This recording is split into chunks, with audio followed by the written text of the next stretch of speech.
Have you ever left a room with the weight of unsaid words pressing on your chest, replaying the moment in silence, wishing you had spoken with more strength, more clarity, more truth? It stings when your voice feels like smoke that drifts and disappears, while another, with fewer words, anchors the air as if every ear bends toward them. The Stoics saw this long before us.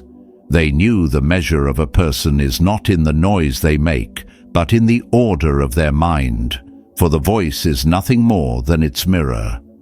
When the mind trembles, speech scatters. When the mind stands steady, even a few words strike like iron on stone. Think about it.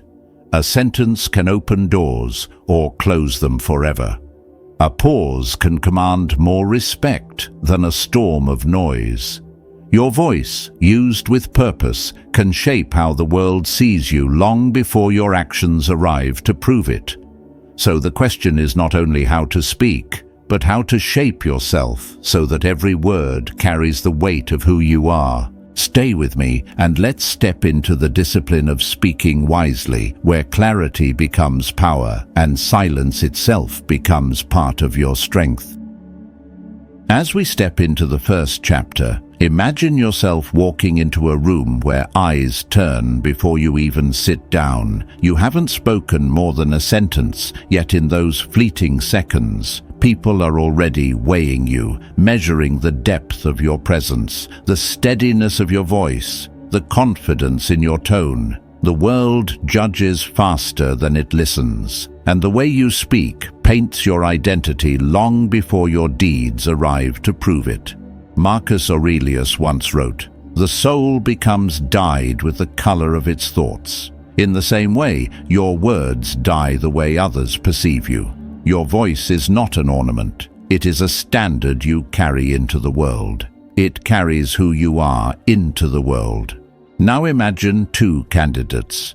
Both carry equal skills, equal knowledge, equal ambition. Yet, when asked a question, one scatters his words like broken glass across the floor, while the other places them like stones in a steady path. Which one does the room trust? Which one does the room remember? Seneca warned us, speech that's concise is speech that strikes. Every phrase, sharp as an arrow, cuts through the fog, while hesitation and clutter vanish like smoke. Look around at history's voices that still echo. Martin Luther King Jr. did not shout to be heard, yet his cadence moved nations. Steve Jobs did not drown audiences in detail, yet his words carved new visions into the minds of millions.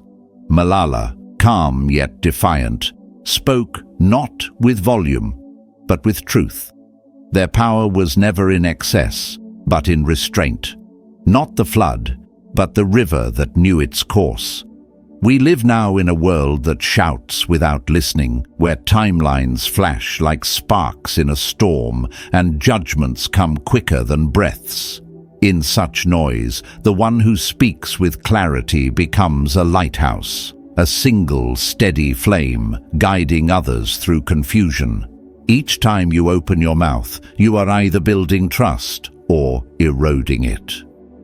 Every phrase either builds your foundation or weakens it. The Stoics remind us, strength is not noise but order, not performance but discipline. Speaking wisely is not a talent handed to the few. It is a practice, like sharpening the blade of the mind. And the good news is this: your voice already holds the power. All it needs is clarity, structure, and presence. So ask yourself, will your words scatter or will they strike? Because in the end, the world will not wait to know you. It will decide from the sound of your voice. And from here, we move deeper into the art of clarity itself, where simplicity becomes the sharpest form of strength. Moving into the second chapter, imagine words not as decorations, but as echoes that strike directly at the mind. You have heard voices that linger, not because they were loud or wrapped in cleverness, but because they carried rhythm, clarity, and truth. The Stoics would say, The measure of a thing is in its essence, not its ornament. So too with speech. Intelligence is not displayed in complicated vocabulary.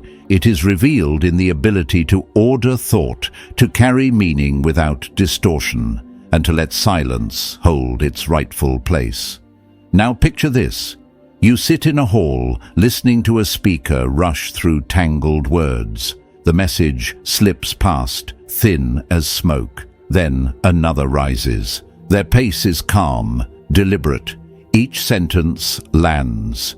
Each pause allows the mind to breathe. Which one does the heart trust? Which one does the memory hold? Neuroscience has proven what Stoics intuited long ago. The mind craves clarity. When words are steady, organized, and delivered with intention, the brain rewards us with ease, even joy. A well-timed pause is not emptiness, it is weight. It lets meaning settle into the soul like rain into dry ground. Tone, too, carries more than information. It carries emotion. Say the phrase, "I am fine," flatly, and it sounds hollow. Say it with warmth, and it becomes comfort. Say it with conviction, and it turns into resolve.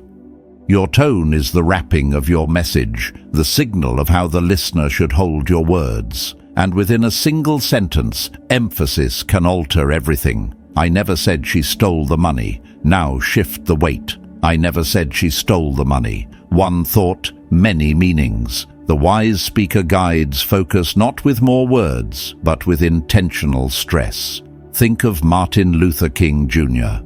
His dream was not carried by vocabulary alone. It was cadence, rhythm, the fire beneath his tone that lit up millions. Had he spoken in monotone, history would not remember him the same. His delivery was music that aligned the listener's heart with his vision. The Stoics taught that truth is most powerful when uncluttered, when guided by discipline. Science confirms it.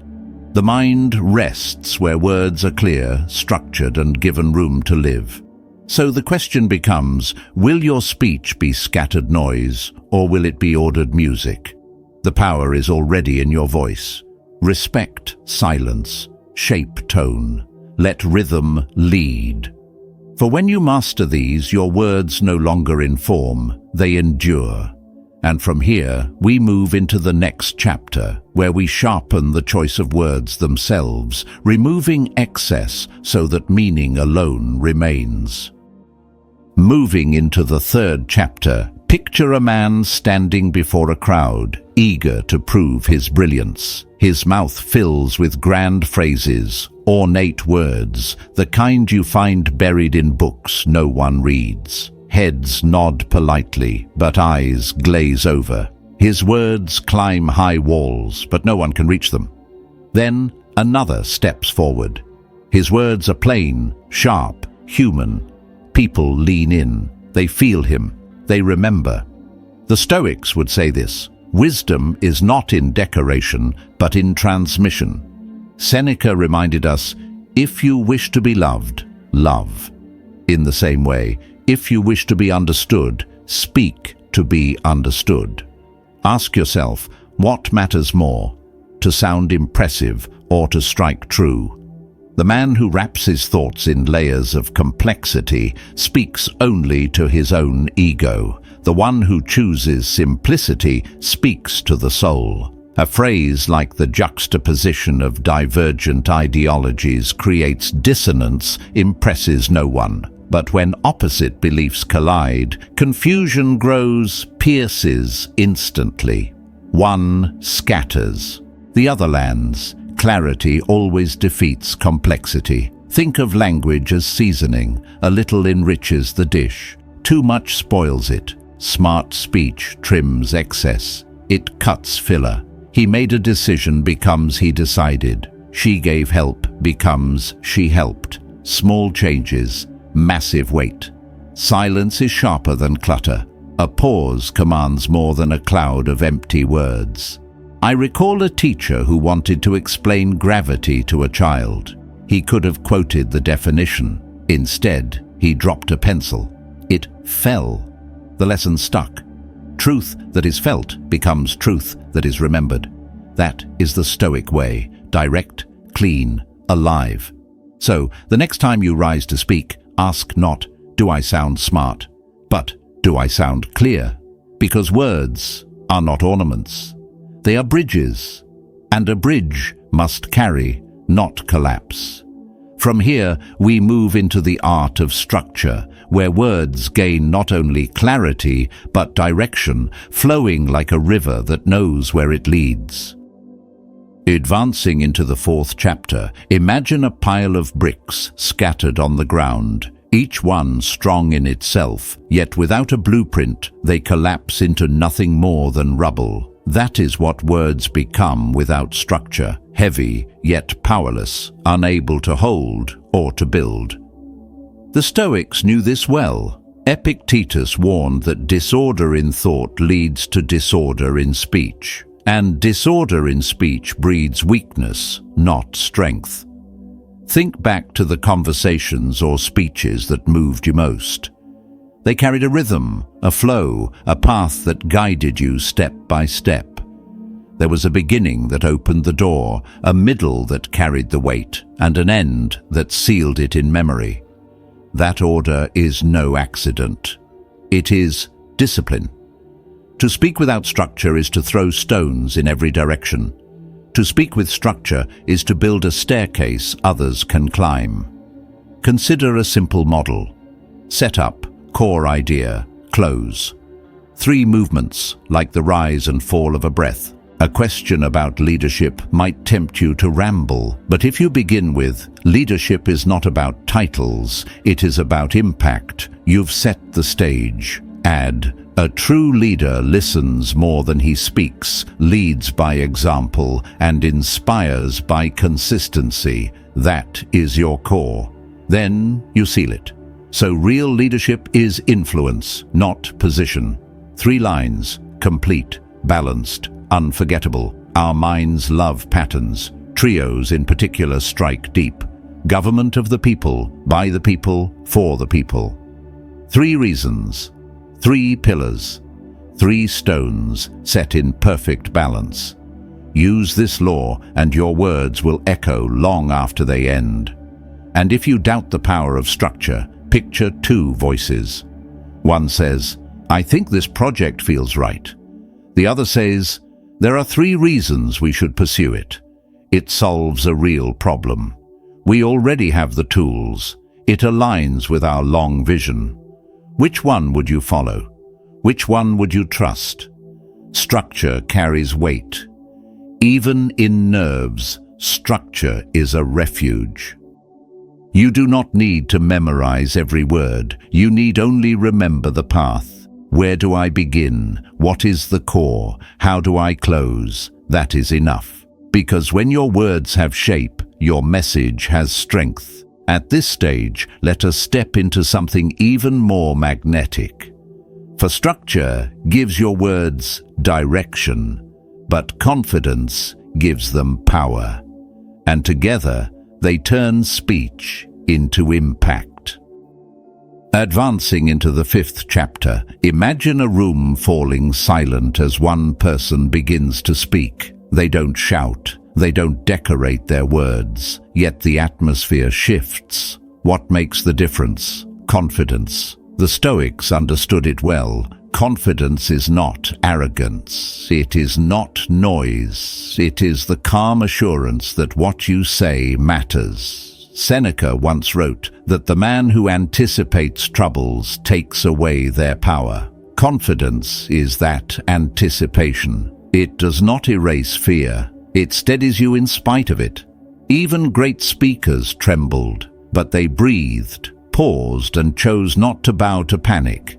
You don't need to feel confident to sound confident. You only need to stand tall, steady your gaze, and let your posture speak before your mouth does. The body leads. The voice follows. Tone deepens this strength.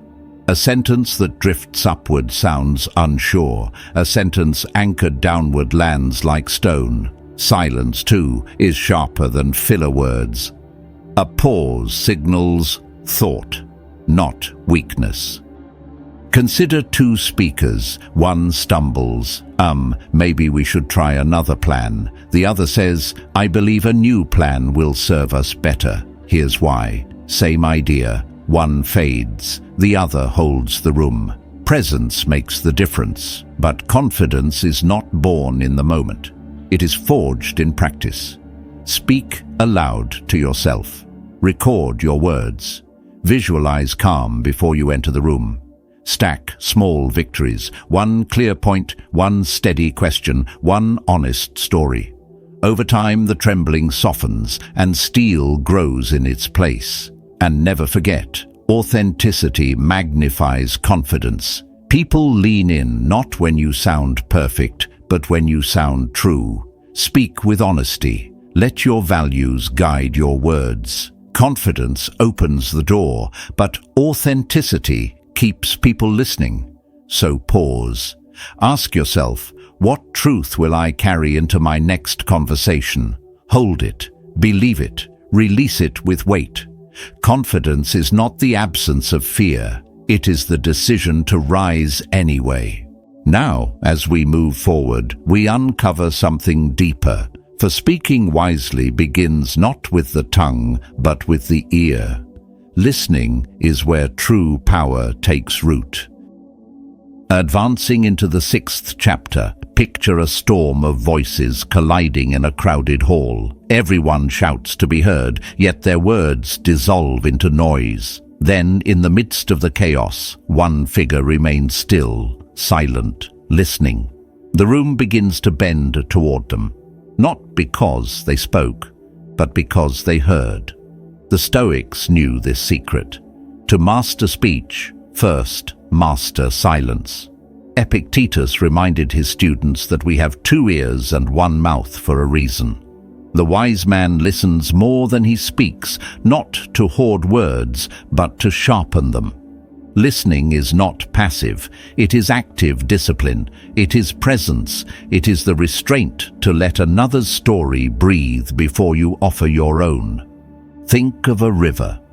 It does not argue with the storm. It receives the rain, carries it, and makes it part of its own strength. So it is with listening. When you let another feel seen, their guard falls. They trust you. They open. And in their opening, you gain more than information. You gain influence. I once witnessed 2 conversations. In the first, a man rushed to fill every silence, cutting off answers, eager to prove how much he knew. The listener's eyes drifted, their heart withdrew. In the second, another man simply leaned in, nodded, and after a pause, asked, "Tell me more. What was hardest for you?" The speaker softened, spoke longer, revealed truth. The second man left the room respected, though he had spoken little. Listening is not weakness, it is command. It gives weight to your eventual words, because those words are no longer guesses, they are responses born of understanding. In leadership, it builds loyalty. In love, it builds depth.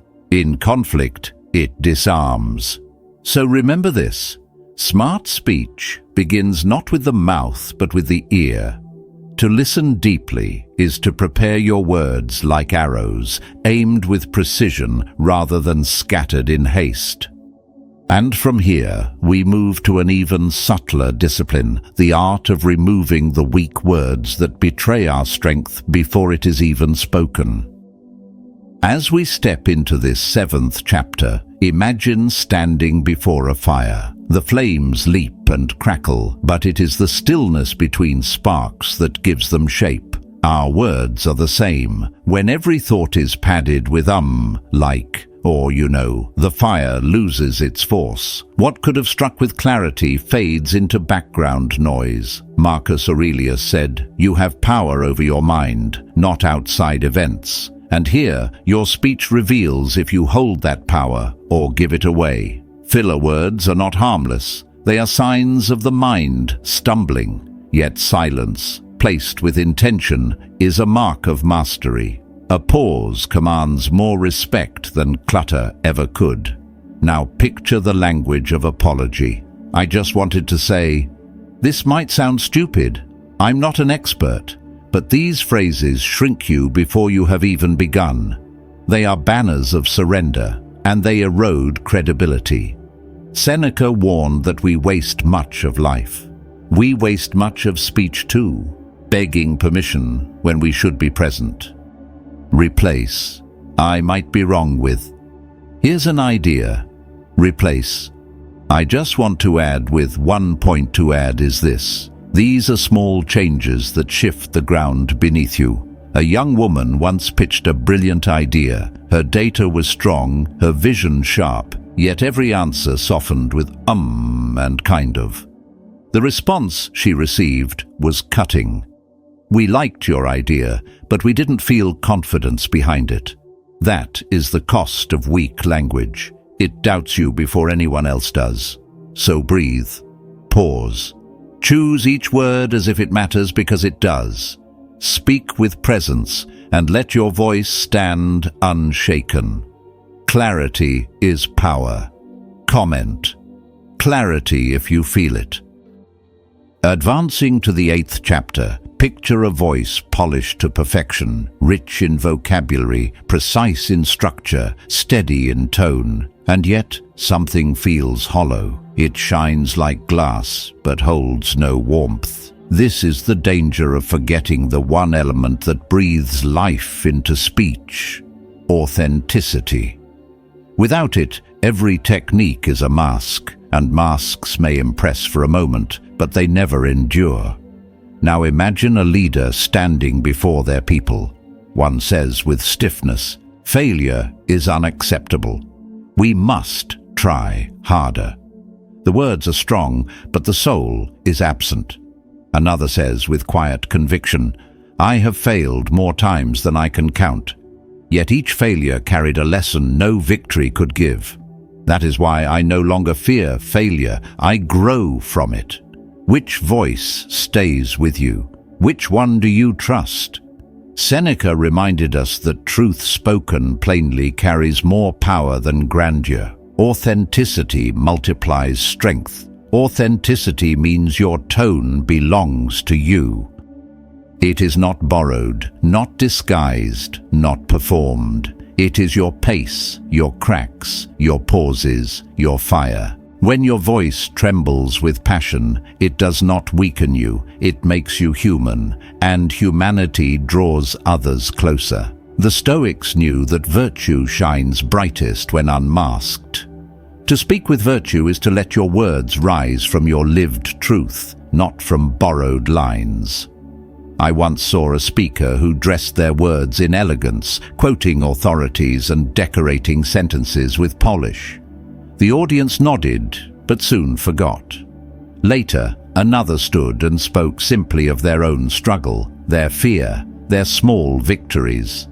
The room leaned forward, held by the raw honesty of lived experience. No ornament, only truth. And truth carried further than eloquence. At this stage, remember, people connect not to perfection, but to presence. They remember the voice that reflects its values, that does not pretend, that dares to be real. When you drop the mask, when you let your words align with who you are, you no longer just sound smart, you sound unforgettable. And from here, we move toward the next truth, that the greatest test of speech is not in calm waters, but in the storms of high-stakes moments. Advancing to the 9th chapter, picture the moment when the air feels heavy and your pulse pounds in your ears. It is the interview that could change everything, the meeting where your idea stands on trial, or the confrontation you wish you could avoid. These are the crucibles of speech, and here the Stoic lesson is clear. Under pressure, you do not rise to your ambition, you fall to your preparation. The wise prepare before the storm. They ask themselves 3 questions. What outcome do I seek? What truth must I deliver? How should they feel when I am done? With those answers, words gain direction, tone gains steadiness, and nerves lose their power. Think of the candidate who recites a script and falters when challenged. Then think of the one who shares lived stories, clear, structured, real. One is forgotten, the other is remembered. Truth carried with calm is more persuasive than polish. Now imagine conflict. Accusations fly, voices sharpen. Most react with fire. The smart speaker does not. They pause, they steady, they reply with calm certainty. I understand you see it that way. Let me share another view. No shouting, no panic, just presence. Seneca reminded us that self-control is the greatest command. So in every high-stakes moment, breathe, slow down. Let silence be your ally.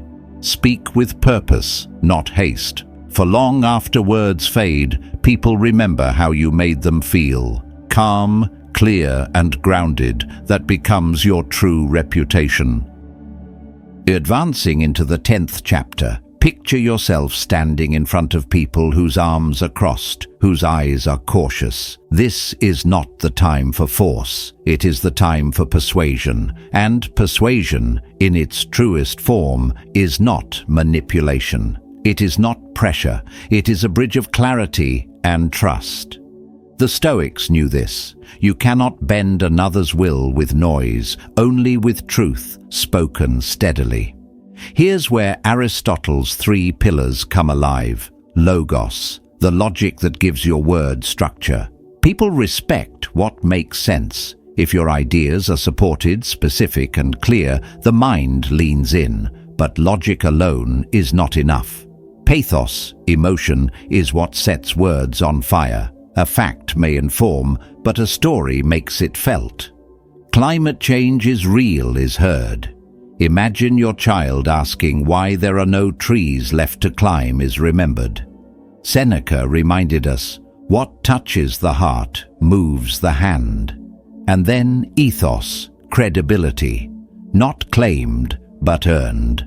It is seen in honesty, in humility, in consistency. Marcus Aurelius said, if it is not true, do not say it. Credibility flows from living that way. People listen not to the loudest, but to the most trusted. Now imagine leading change. You could demand, this is non-negotiable. Or you could say, I know change feels heavy. I tested this system. It saves time, reduces errors, makes life easier. I'll guide you through it. That is persuasion with integrity. The secret is this. Do not talk at people. Walk with them. Ask questions. Plant seeds. Let silence carry weight. Influence is not domination. It is alignment. And when guided by clarity, empathy, and truth, persuasion becomes transformation. From here, we step into the speaker's hidden weapon, storytelling, the art that makes words unforgettable. Advancing into the 11th chapter, imagine standing before an audience whose eyes are weary, whose hearts are heavy. You could speak in facts, in numbers, in polished lines, but their gaze drifts. Then you tell a story, and suddenly the room leans in. This is not chance. It is the quiet power of storytelling, the superpower of the smart speaker. People forget bullet points, but they remember moments. They remember the night you almost gave up, the failure that burned but taught you more than success, the small breakthrough that lit a path in the dark. Seneca once said, words that are framed in truth and simplicity are the most powerful. A story is truth wrapped in life. It cuts through noise because it is lived, not performed. Now imagine urging a team through exhaustion. You could command, push harder, we're almost there. Or you could say, years ago, I faced a project that felt endless. We were drained, ready to quit. But one night, a tiny victory sparked hope. 2 weeks later, we finished stronger than we began. That lesson stays with me. When the path feels steepest, the summit is closest. Suddenly, their struggle feels seen, their effort feels honored, and your words are no longer instructions, but fuel. Storytelling follows a simple path. The setup that draws us in, the conflict that grips us, the resolution that lifts us, and the message that anchors meaning. Without the lesson, the story is only entertainment. With it, the story becomes transformation. Authentic stories do not crown you as hero, they show you as human, vulnerable, imperfect, real, and that realness is unforgettable. Steve Jobs, Mandela, Malala, all carried this. They did not decorate truth. They lived it, then spoke it. From here, we turn to another light within communication. Charisma, the quiet spark that makes words not just heard, but felt the moment they enter the room. Advancing into the 12th chapter, picture someone stepping into a crowded room. They do not raise their voice, they do not wave their hands, yet the air shifts, heads turn, attention gathers. What is this unseen force? It is charisma, the quiet flame that cannot be faked yet can be learned. Charisma is not about charm painted on the surface. It is not the mask of performance or the noise of exaggeration. Real charisma, the kind that lingers long after the words fade, rests on 3 pillars: presence, warmth, and power. Presence is the discipline of being fully here, not drifting ahead into rehearsed lines, not watching the crowd for approval, but locking eyes, steady and calm, so that the listener feels like the only soul in the room. Seneca wrote, "To be everywhere is to be nowhere." Presence is proof that you are rooted, not scattered. Warmth is the bridge of trust. It lives in a genuine tone, in a question asked with care, in words that affirm dignity rather than steal it. Warmth does not flatter, it respects. It tells the other, you matter. And when people feel safe, they open. Marcus Aurelius reminded himself daily to be both firm and kind, for kindness carries a strength sharper than steel. Power is the final thread. Not the brute force of domination, but the calm conviction of one who believes his words.